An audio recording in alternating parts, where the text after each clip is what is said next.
வன்னியர் பெல்ட்டில் தான் அரசியல் தேவைப்படுது. இதை அறுவடை செய்தவர் யாருன்னு கேட்டிங்கன்னா ராமதாஸ். ராமதாஸ் இருக்கிற காலத்திலே அறுவடை செய்தவர் அடுத்து விஜயகாந்த். சொல்லுங்கள், ஜெகத் ரட்சகன் வன்னியர் தான்.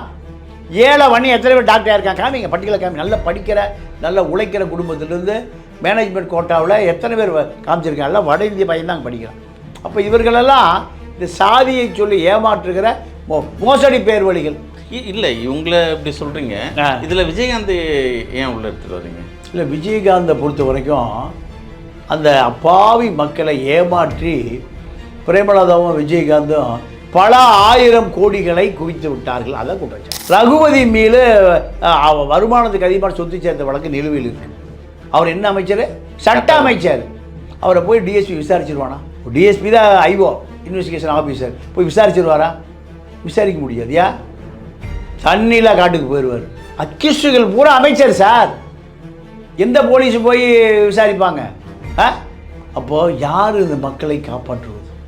இந்த மக்களை கடவுளாக வந்து காப்பாற்றுறது? இவன் உழைச்சி அவனுக்கு வரியாக கட்டுறான், அவன் அப்படியே எடுத்துகிட்டு போயிடறான்.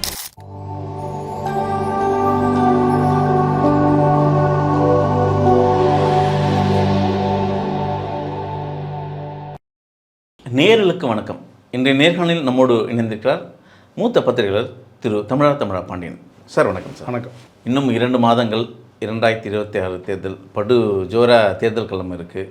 இதில் கூட்டணி முரண்பாடுகள் எல்லா கட்சியிலையுமே இருக்குது சார். ஒவ்வொரு கட்சிக்கும் ஒவ்வொரு நிலைப்பாட்டில் நிற்கிறாங்க. அது என்டிஏ கூட்டணி சொல்கிற அதிமுக கூட்டணியாக இருக்கட்டும், இங்கே திமுக கூட்டணியாக இருக்கட்டும், எல்லாமே ஒரு சறுக்கல் மரம் ஏறும் விளையாட்டில் தான் இருக்காங்க. என்டிஏ கூட்டணியில் அதிமுகவோடு முரண்பாடோடு பாஜக பயணிக்குது. திமுக கூட்டணியில் விசிகாவும் சரி காங்கிரஸும் சரி அங்கே ஒரு சலசலப்பு இருக்குது. முக்கியமாக நான் இதை அப்புறம் வரேன். இதில் நடுவில் புதிதாக துவங்கிய கட்சிகள் மல்லை சத்யா, திராவிட வெற்றி கழகம், பிறகு பழைய கட்சி விஜயகாந்த் பெயரில் இன்னும் கட்சி நடத்தும் பிரேமலதா விஜயகாந்த், இவங்களோட பங்கு மட்டும் அமைதியாக இருக்காங்க. சில கட்சிகள் என்ன அமைதிக்கு காரணம் என்ன? பிரேமலதாவை பொறுத்த வரைக்கும் அவருக்கு ஒரு பெரிய டிமாண்ட் இல்லை. ஏதாவது ஒரு கூட்டணி கட்சி தன்னோடு வைத்து கொள்ள வேண்டும் என்று தான் திமுக அதிமுக விரும்புது. அதை அவர் தவறாக பயன்படுத்துகிறார். பிரேமலதா பொறுத்த வரைக்கும் பிரேமலதாவுடைய வாக்கு வங்கி என்ன வாக்கு வங்கி என்பதை பிரேமலதாவை உணரலை. ஏன்னா அந்த அம்மாவை பொறுத்த வரைக்கும் ஒரு ப்ரொஃபஷனல் அரசியல்வாதி அல்ல. விஜயகாந்தனுடைய மனைவி. விஜயகாந்தும் ஒரு அரசியல்வாதி அல்ல. விஜயகாந்த் எப்போ அரசியல்வாதியாக மாறுறாருன்னா 2000 வாக்கில் திமுக அதிமுகவை சாராத இளைஞர்கள் அதிகாரத்துக்கு வரணும்னு விரும்புகிறான். அப்போது அத்தனை பேர் அந்த பகுதியில் எலெக்ஷன் நிற்கிறான், கவுன்சிலர் எலெக்ஷனில். அப்போ அவனுக்கு ஒரு கொடி தேவை, அவனுக்கு ஒரு அடையாளம் தேவை. விஜயகாந்த் ரசிகர் மன்றமாக நிற்கிறான். எல்லாம் எங்கேங்கிட்ட வன்னியர் பெல்ட்டை தான். ராமதாஸ் அந்த மக்களை அரசியல் மயமே படுத்தலை. அவர் வளமாக மாறிக்கிட்டார், அவர் அன்புமணி வளமாக மாறிக்கிட்டாரே தவிர அந்த மக்களை அரசியல் மயப்படுத்துவதற்காக ஆரம்பிக்கப்பட்ட இயக்கம் தான் ராமதாஸ் இயக்கம். தமிழ்நாட்டில் அதிகமாக சினிமா ஓடுறது அங்கே தான், சாராயம் விற்கிறது அங்கே தான், பள்ளிக்கூடம் போகாத இருக்கிறது அங்கே தான். நான் சபரிமலைக்கு போயிருந்தேன். நான் ஒரு பெரியார் தொண்டை, என்னையா நடக்குதுன்னு பார்க்கலான்னு போயிருந்தேன். விரதம் இருந்து வேட்டி கட்டி போனவனும் போனால், நானும் தந்தை பெரியாருடைய கருப்பு சட்டையை போட்டு தான் போனேன். காணாமல் போனவங்களை அறிவிப்பே அந்த வன்னியர் பெல்ட்டு தான் வருது. ஏன்னா அத்தனை பேர் அங்கே வர்றான். நான் என்னை இந்த நண்பர்கள்லாம் சேர்ந்து கூட்டிகிட்டு போனாங்க. அப்போது கும்பலை வந்து காணாமல் போகிறாங்கல்ல, காணாமல் போகிறவர்களை பற்றி அறிவிப்பு மைக்கில் சொல்லிகிட்டே இருக்கேன். அப்படி காணாமல் போனவர்களுடைய அறிவிப்பு எங்கேருந்து வருதுன்னா திருப்பத்தூர், வாணியம்பாடி, தருமபுரி, கிருஷ்ணகிரி, அந்த வன்னியர் பெல்ட்டில் தான். அப்போ அதிகமானவன் சபரிமலைக்கு வர்ற ஆட்கள் பூரா யார்? அந்த வன்னிய மக்கள் தான், உழைக்கிற மக்கள் தான். அப்போது இங்கே அரசியல் மையப்படுத்தாதனுடைய விளைவு தான் விஜயகாந்த் படம் ஓடுது, எம்ஜிஆர் படம் ஓடுது, ரஜினி படம் ஓடுது, இன்றைக்கி விஜய் படம் ஓடுது, இப்படி. அப்போது இதெல்லாம் பார்க்கிற பொழுது அந்த வன்னியர் பெல்ட்டில் தான் அரசியல் தேவைப்படுகிறது. இதுதான் யதார்த்தம். இதை அறுவடை செய்தவர் யாருன்னு கேட்டிங்கன்னா ராமதாஸ். ராமதாஸ் இருக்கிற காலத்திலே அறுவடை செய்தவர் அடுத்து விஜயகாந்த். அந்த மக்களை அறுவடை செய்து பல ஆயிரம் கோடிகளுக்கு அந்த மக்களை கூவி கூவி விற்றவர்கள் ராமதாஸ் விஜயகாந்த் தான். அந்த மக்களுக்கு ஏதாவது நன்மை கிடச்சிருக்கா? அங்கே ஏதாவது பல்கலைக்கழகம் கட்டியிருக்கானா? அங்கே ஏதாவது மெடிக்கல் காலேஜ் இருக்கா? வன்னியர் மெடிக்கல் காலேஜ், வன்னியர் பல்கலைக்கழகம், வன்னியர் அப்படி ஏதாவது இருக்கா? இல்லை. சரி, விஜயகாந்தாக கட்டினாரா?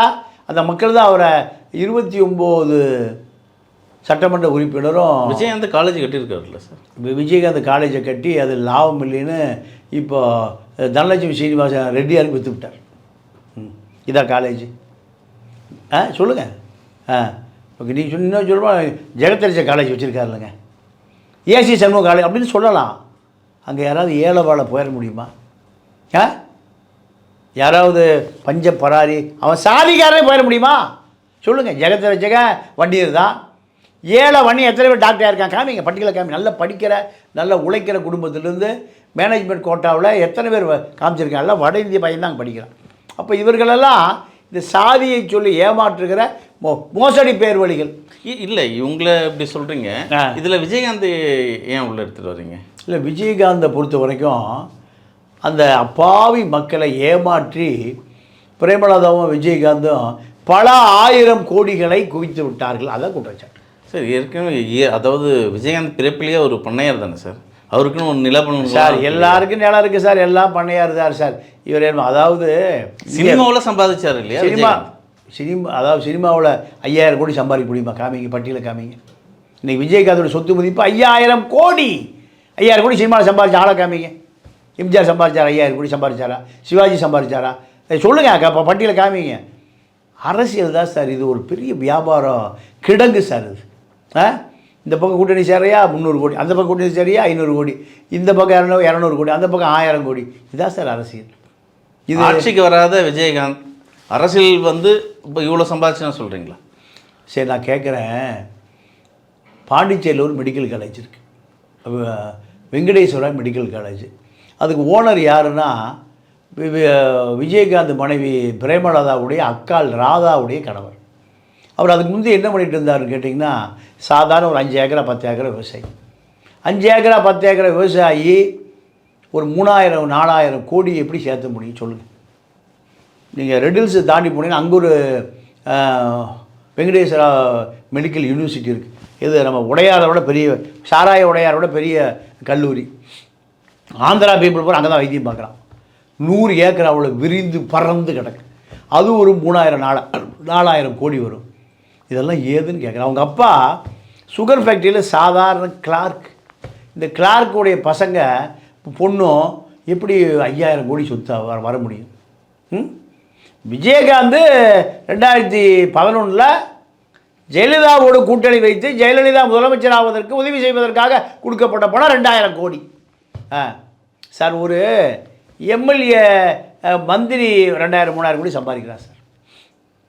நேரு மீது இப்போ 1000 கோடி ரூபா ஊழல்னு ஒரு சின்ன ஒரு கேஸ். சின்ன கேஸு 1000 கோடினா பெரிய கேஸு. நீங்கள் இவர் பிடிஆர் பழனிவேல் யாராவது சொன்னதாக ஒரு ஆடியோ லீக் ஆச்சு பார்த்தீங்களா? வருஷம் 30,000 கோடி ரூபா திருடுறாங்க. எவ்வளவு? 30,000 கோடி. 5 வருஷம் எவ்வளவு? உங்கள் வாயால் சொல்லுங்கள். 5 வருஷம் எவ்வளவு? 1.5 லட்சம் கோடி. யார் பணம் அது? இவங்கெல்லாம் என்ன பண்ணையார்களா? இல்லை சொல்லுங்கள், பண்ணையார்களா? இந்த பணம்லாம் எப்படி சார் வருது? இதெல்லாம் ஒரு நீங்கள் போகிற போக்கில் இவ்வளோ 2000 கோடி, இல்லை அது 1000 கோடி 500 கோடின்றீங்க. இந்த பணம்லாம் எப்படி வருதுன்னு எப்படி அது தெரிஞ்சுக்கிற அளவுக்கு நமக்கு அறிவு இல்லை. என்ன எப்படி வருதுன்னா, தமிழ்நாடுடைய பட்ஜெட்டு ஒரு வருஷத்துக்கு 2 லட்சம் கோடி. எவ்வளவு? 2 லட்சம் கோடி. சாராய வியாபாரம் 50,000 கோடி வருஷம். எவ்வளவு? 50,000 கோடி. 50,000 கோடி. 50 சாராய ஃபேக்ட்ரி இருக்குது. 50 சாராய ஃபேக்ட்ரி இருக்குது. 5500 சாராய கடை இருக்குது. ஒரு நாளைக்கு சராசரியாக 1 கோடி பேர் நேர கன்சியூமர் எதுக்கு? சாராயம் குடிக்கிறது. இந்த வருமானம் 50,000 கோடி ஒரு வருஷம்னா இதை வைத்திருக்கிற பூரா யார்? எல்லா ஆளுங்கட்சி எதிர்கட்சி ஆட்கள் தான். இவர்களுடைய வருமானம் நீங்கள் 50%. அப்போ எவ்வளோ ஆச்சு? 25,000 கோடி. எது லாபம்? இதை சென்ட்ரல் எக்ஸைஸ் லேபிள் ஒட்டுறதில்லை, அரசுக்கு வரி கட்டுறதில்லை. அரசு வரி கட்டுறதுக்கு இதை யார் போய் பிடிக்கணும்? கலெக்டர் போய் பிடிக்கணும், எக்ஸைஸ் தாசில்தார் போய் பிடிக்கணும், எக்ஸைஸ் அதிகாரி போய் யாராவது போய் பிடிக்க முடியுமா சார்? அதெல்லாம் வேண்டாம் சார், தூக்கி ஓரமாக போடுங்க சார். இப்போது ஆற்று மண்ணை பழனியாண்டி எங்கள் ஸ்ரீரங்கம் எம்எல்ஏ வெட்டி விற்கிறாரு, குவாரியை உடைக்கிறாருன்னு நிருபர் போனான்ல, வெளுத்து அனுப்பிச்சாரா பார்த்தீங்களா? அந்த குவாரி 40 கோடி ரூபா வெற்றவன் திமுககாரன், அமைச்சர் திமுககாரன், இவனை 40 கோடி ரூபா ஃபைன் போட்டிருக்கான். அப்போ ஒரு சைபர் விட்டுட்டு போயிட்டான். எவ்வளோ ஆச்சு? 400 கோடி ரூபாய்க்கு அங்கே என்ன நடந்திருக்கு? ஊழல் நடந்திருக்கு. அப்போ இந்த கணக்கெல்லாம் பார்த்தா 400 கோடி, 500 கோடி, 1000 கோடி மக்கள் வரிப்பணம் அப்படியே உழைச்சி 6.5 கோடி பேர் கட்டுறான்ல, அந்த காசு பூரா அப்படியே அரசியல்வாதி திருடிக்கிறான். இதுக்கு தான் அதிகாரத்தை கைப்பற்றுவதற்கு தான் அவ்வளோ சண்டை. பழனியாண்டி குவாரியில் எத்தனை வருஷமாக அங்கே திருடுறான்? அரசு அனுமதித்ததை விட பல மடங்கு மழையே காணும் சார். இங்கே தான் சார் இப்போது ஆட்சி மாற்றம் வந்துகிட்டே இருக்குது தான் சார் இருக்குது. ஆட்சி மாற்றம் வந்தால் இதெல்லாம் கடத்தருக்கு வந்து தானே சார் தீரும். எந்த உங்களுக்கு வயசு எத்தனை வயசு? எனக்கு 46 சார். 46. உங்களுக்கு அறிவு வந்து 20 வயசுலேயே உலக அறிவு வந்திருக்கும் இல்லையா? 26 வருஷமாக 25 வருஷம் 5 தேர்தலை பார்த்துருக்கீங்களா? கண்டிப்பாக. 5 தேர்தலில் பழைய திமுக திருட, அதிமுக திருட, இவன் திருடுறான், அவன் திருடுறான், அவன் திருடுறான், இவன் திருடுறான். ஜெயலலிதா 1 ரூபா தான் சம்பளம் வாங்குறேன்னு 68 கோடி ரூபாய்க்கு வருமானத்துக்கு அதிகமாக சொத்து சேர்த்த வரைக்கும் ஜெயிலில் பிடிச்சி போட்டாங்களா? இப்போ சட்டம் ஜனநாயகம்லாம் வேலை செய்யுதா? கருணாநிதி பிடிச்சி ஜெயிலில் போட்டாங்களா? பாலம் கட்டுறதில் ஊழல் பண்ணிட்டாருன்னு. இப்படி அரசு கஜானாக்களிலிருந்து ஹைவேஸ் போடுறேன், ஒரு 100 கோடி ரூபா பட்ஜெட்னா அதிகாரி அப்படியே அந்த 100 கோடி எடுத்து வீட்டில் கொடுத்துட்டு போயிடுவோம். வீட்டில் ஏன்னா பாலம் கட்டியாச்சா கட்டியான்னு பார்க்க வேண்டிய அதிகாரி யார்? அந்த ஹைவேஸு செக்ரட்டரி அவரே காசு கொடுத்தா அங்கே வர்றாரு. காசு கொடுத்தா வர்றாரு. வந்தவர் என்ன பண்ணுவார்? பில்லு பாஸ் ஆச்சு, ரோடே போட்டுருக்க மாட்டான். என்ன பண்ணுவார்? ஹைவேஸு, பிடபிள்யூ, இபி எல்லா டிபார்ட்மெண்ட்லேயும் அதிகாரி தான் தூக்கில் போடணும், குறைந்தபட்சம். அவன் தான் திருடியே கொடுக்குறான். யார்கிட்ட? அமைச்சர்கள்கிட்ட. நீங்கள் 1040 கோடி ரூபா ஊழல் பண்ணிட்டாரு நேருன்னு அமலாக்கத்துறை போய் கண்டுபிடிச்சிருக்கான். எவ்வளவு? 1040. நீங்கள் எல்லா பேப்பரை பார்த்து செய்தி தானே? இன்னைக்கு வரைக்கும் நடவடிக்கை எடுக்கலையே. ஏன் சார் நடவடிக்கை எடுக்கல? நீங்கள் காமெடியெலாம் பண்ணாதீங்க. இல்லை சார், ஏன் திருநது ஊர்ஜிதமாயிடுச்சு, அப்போ ஏன் நேரு மேலே நடவடிக்கை எடுக்க மாட்டேன்? நல்ல கேள்வி. என்னென்னா இப்போது சட்ட அமைச்சர் இப்போ யார்? ரகுபதி மீது வருமானத்துக்கு அதிகமான சொத்து சேர்த்த வழக்கு நிலுவையில் இருக்குது. அவர் என்ன அமைச்சர்? சட்ட அமைச்சர். அவரை போய் டிஎஸ்பி விசாரிச்சிருவானா? டிஎஸ்பி தான் ஐஓ, இன்வெஸ்டிகேஷன் ஆஃபீஸர், போய் விசாரிச்சிருவாரா? விசாரிக்க முடியாது. ஏன்? தண்ணியில் காட்டுக்கு போயிடுவார். அக்யூஸ்டுகள் பூரா அமைச்சர் சார். எந்த போலீஸு போய் விசாரிப்பாங்க? இப்போது எடப்பாடி மீது 5000 கோடி ரூபா ஹைவேஸில் ஏமாற்றிட்டாருன்னு ஹைகோர்ட் ஒரு வழக்கு இருக்குது தெரியுமா? எவ்வளோ கோடி? 5000 கோடி. 5000 கோடி. அறப்போர் இயக்க ஜெயராம 250 கேஸை வேலுமணி மேலே போட்டு வச்சுருக்காரு. இந்த திமுக அரசாங்கம் அதை எக்ஸிக்யூட்டே பண்ண மாட்டேங்குது. எங்கே? நீதிபதிகிட்ட கொண்டு கொடுக்கணுமா இல்லையா? நீதிபதியை தேடி போய் அக்யூஸ்டை பிடிப்பார் புளியாந்தோப்பு பக்கம். அப்போ அதிமுக அரசை திமுக அரசு அதிகாரிகளும் அமைச்சர்களும் காப்பாற்றுகிறார்கள். இங்கே அரசியல் கலை யதார்த்தம் பார்த்தீங்கன்னா ஒருத்தர் அடிச்சுன்னு தானே இருக்காங்க. யார் அடிக்கல? இல்லை, நீங்கள் அப்படி பார்த்து ஏமாந்துடுறீங்க.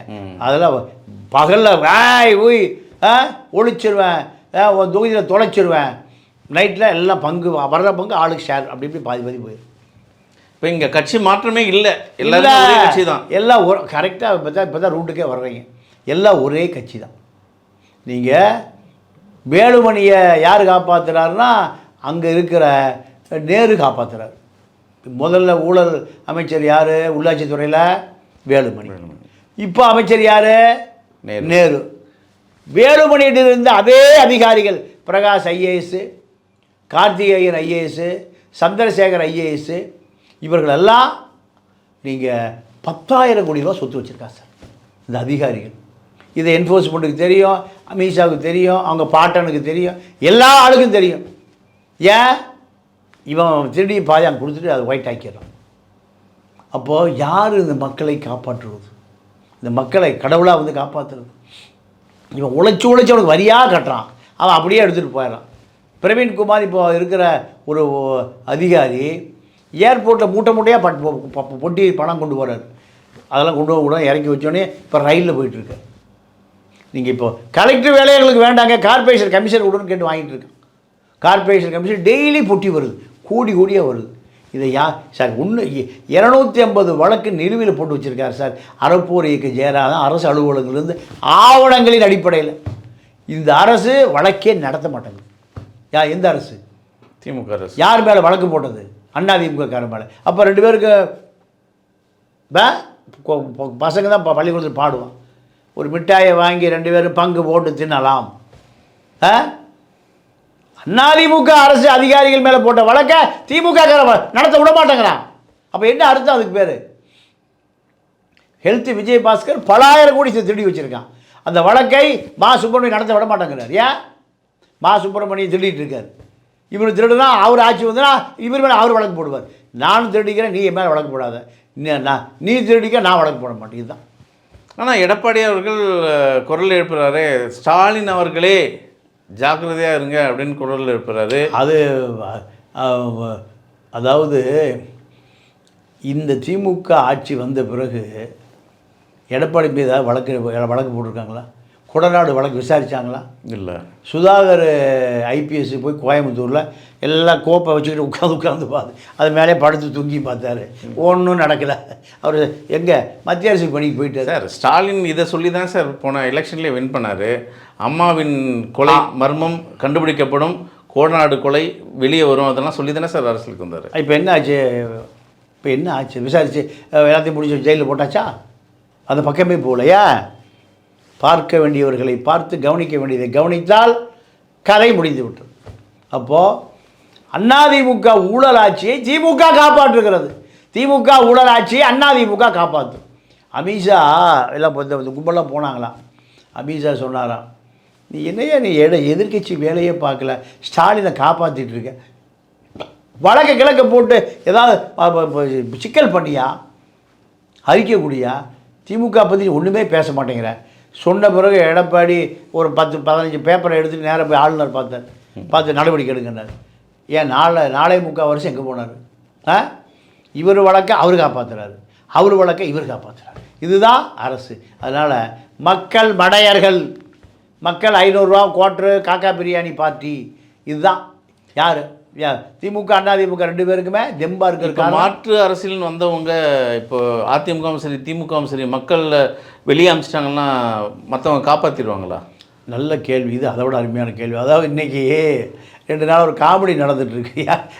செய்தி வல்ல முட்டா பயலுகெல்லாம் காசு வாங்குகிற பயலுக, அயோக்கிய பயலுக, தே பயலுக, மீடியா பயலுகளா பயலுக.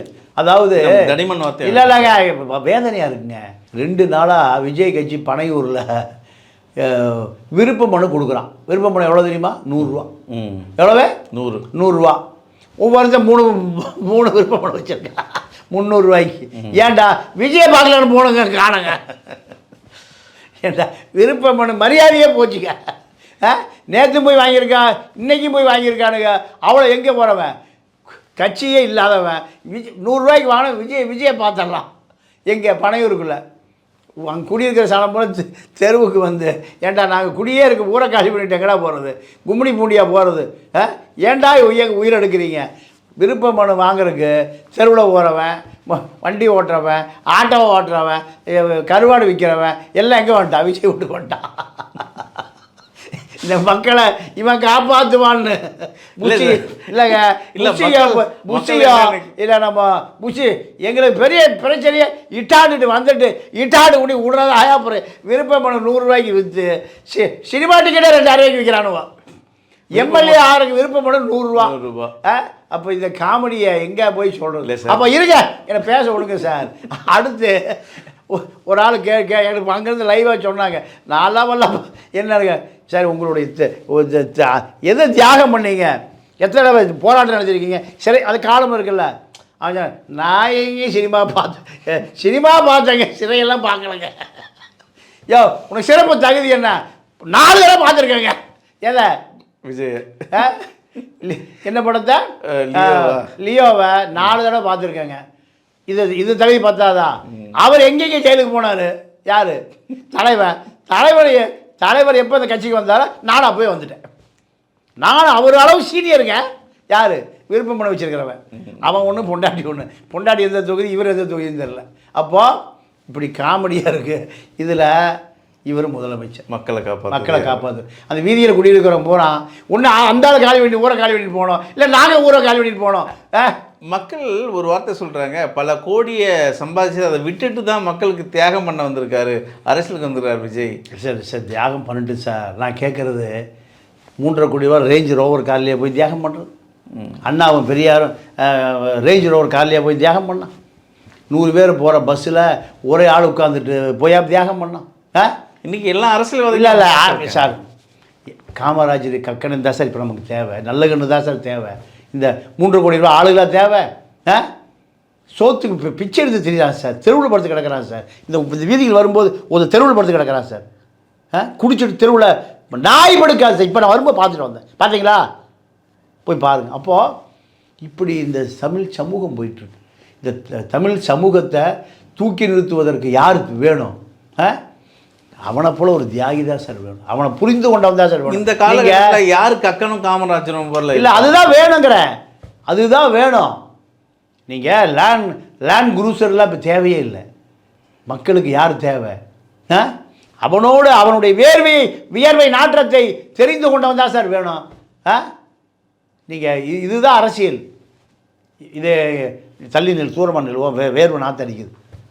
மக்களையே பார்க்காமல் காரை விட்டு இறங்காமல். அப்போ மக்கள்கிட்ட இருந்து ஒரு பெரிய இடைவெளியை மெயின்டைன் பண்ணுற ஆளாக தேவை அரசியலுக்கு. திமுக வேண்டாம், அண்ணா திமுக வேண்டாம், அவன் வேண்டாம். அப்போ தானே உங்கள்கிட்ட வர்றான். நீ அவனை விட காஸ்ட்லியாக இருந்தீங்கன்னா, அவனை விட நீ விலை உயர்ந்தவனாக இருந்தீங்கன்னா, நீ இப்போ இந்த 200 கோடி வாங்கி 300 கோடி வாங்கி நான் மக்களுக்காக கொடுத்தேன். ஒரு பைசா ஒரு கொடுக்கல. உன் பொண்டாட்டி பிள்ளைக்கு சொத்து சேர்த்து வச்சுருக்கேன். எவனுக்கா ஏழை பாலைக்கு ஒரு இலவச மருத்துவமனையோ இலவச பள்ளிக்கூடமோ ஏன் கட்டி வச்சுருக்கியா? காமிங்க. சோபா திருமணம் மண்டபம் பூரா 5 லட்ச ரூபா வாடகை. 5 லட்சம் வாடகை. இதான் மக்கள் சேவை. நீ இவ்வளவு கோடி சம்பளம் வாங்குறீல. உன்னுடைய திரைப்பட தயாரிப்பதற்கு நாயா பேயா அலைகிறானல்ல, லைட் பாயிலிருந்து கார் ஓட்டுறவன், சமையல்காரன், அவனுடைய குடும்ப பெண்கள் இலவச மருத்துவமனை எங்கே இருக்கா? இலவச பள்ளிக்கூடம் இருக்கா? இல்லை. அப்போது யாரை ஏமாத்துற? 1 கோடி ரூபா 1.5 கோடி ரூபா காருக்கு வரி கட்டாமல் உன்னை கோர்ட்டு கண்டிச்சுது. யாரை ஏமாத்துற? மக்கள் வரி பணத்தை ஏமாத்துற. நீ எல்லாம் தலைவனா? அப்போது இங்கே திமுக அண்ணா திமுக அரசியலை எதிர்க்கக்கூடியவனாவது வர்றானான்னு மக்கள் பார்க்குறான் சார். அதான் உண்மை. பாவம் சார். அண்ணா திமுக அரசியலே பிடிக்கல சார். இந்த மக்களுக்கு பிடிக்காமல் எவனாவது ஏழை பாலையை காப்பாற்ற எவனாவது வருவானான்னு தேடுறான். ஒரு பொம்பளை பூரா வயிறறிஞ்சு தாலியை விற்று குடிச்சிட்டு கிடக்கிறான் சார். 1 கோடி பேர் குடிக்கிறான். எவனா சாராய கடை மூடுவானான்னு பொம்பளை அலைகிறான். எத்தனை குடும்பம் நாசமாக போச்சு பாருங்கள். இளம் விதவையை அதிகமாக உள்ள மாநிலம் அது இங்கே தான். அப்போ இதெல்லாம் மக்கள் பிரச்சனை. 100 ரூபாய்க்கு விருப்பம் பண்ணி விற்கிறான். அப்போது இந்த ஒரு கட்சியினுடைய கொள்கை கோட்பாடு, அந்த இயக்கத்தினுடைய தேர்தல் அறிக்கை 100 ரூபாய்க்கு கிடைக்கும். ஒவ்வொருத்தர் 3 நாளை வாங்கிட்டு போகிறான். இதான் அரசியல். பேசுவோம் சார். இந்த நாட்டுக்கு கக்கனும் காமராஜரும் கிடைப்பாங்களான்னு தெரியல. உங்களை போன்ற ஆட்கள் இதெல்லாம் வெளியே கொண்டு வந்தால் அது நல்ல விஷயம்தான். பல தகவலை சொன்னீங்க. நன்றி. நன்றி, வணக்கம்.